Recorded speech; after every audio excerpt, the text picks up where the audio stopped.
नमस्कार दोस्तों, आपका स्वागत है हमारे चैनल द इन्फो में। लेकिन कुछ बुनियादी सवाल है अध्यक्ष महोदय। जब 5वें नंबर की हमारी अर्थव्यवस्था, ये गौरवशाली बात है, लेकिन देश ये भी जानना चाहता है कि देश पर कर्जा कितना है, देश पर बोरोइंग्स कितनी है और देश के सकल उत्पाद के ये बोरोइंग्स कितनी फीसदी है और ये ऋण कब तक और कैसे चुकाया जाएगा। हमारी मराठी में कहावत है, ऋण काढून सण फार काळ साजरा करता येत नाही। और इसलिए दूसरी बात है, महामहिम राष्ट्रपति जी ने जो कही कि 80 करोड़ देशवासियों को मुफ्त राशन दिया जा रहा है, तो 5वीं अर्थव्यवस्था के लिए क्या ये घोषणावा है। और दूसरा सवाल ये खड़ा होता है कि बावजूद इसके हंगर इंडेक्स में भारत का स्थान 125 देशों में 111वां है, जो पाकिस्तान, नेपाल, बांग्लादेश और श्रीलंका से भी नीचे है। क्या ये उपलब्धि है? और अगला सवाल ये बनता है, जो 5वें नंबर की अर्थव्यवस्था है वो अपने जेन्युइन, जो ईमानदार टैक्स पेयर्स है, उनको क्या दे रही है?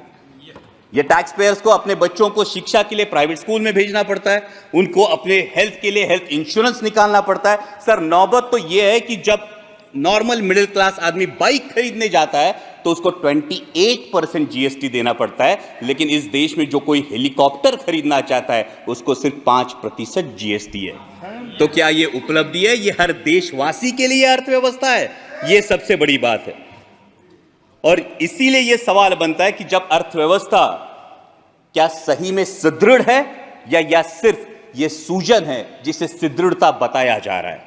महामहिम राष्ट्रपति जी ने अपनी अभिभाषण में ग्रामीण अर्थव्यवस्था और डेयरी का उल्लेख किया, लेकिन दुर्भाग्यवश माननीय मंत्री महोदय यहां बैठे, लेकिन उसी दिन जो मिल्क पाउडर है उस पे इंपोर्ट ड्यूटी माफ करके मिल्क पाउडर आयात करने का एक निर्णय जो लिया गया।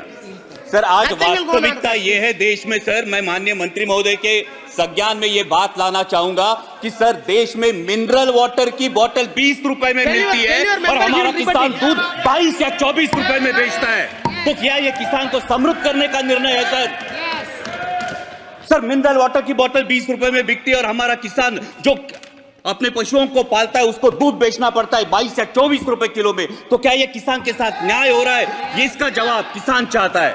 सर, महामहिम राष्ट्रपति जी ने किसान सम्मान निधि की भी बात की, लेकिन असली किसान का सम्मान तो तब होगा सर जब कृषि के लिए जो औजार लगते हैं उन पे जो 12% जीएसटी है, ये 12% जीएसटी हटाया जाए और उनके फर्टिलाइजर्स और पेस्टिसाइड्स की कीमतों पर नियंत्रण लाया जाए और कृषि उत्पाद के लिए सुनिश्चित और परमानेंट आयात निर्यात धोरण लाया जाए। सर, हाल ही में हमने देखा, पिछले साल हमने देखा कि जब प्याज की डिमांड थी, मिडिल ईस्ट में डिमांड थी, यूरोप में डिमांड थी, तब प्याज पे निर्यात पर पाबंदी लगाकर पाकिस्तान के प्याज उत्पादक किसानों का भला इसी सरकार ने किया है। ये प्याज उत्पादक किसान कभी भूल नहीं सकता सर।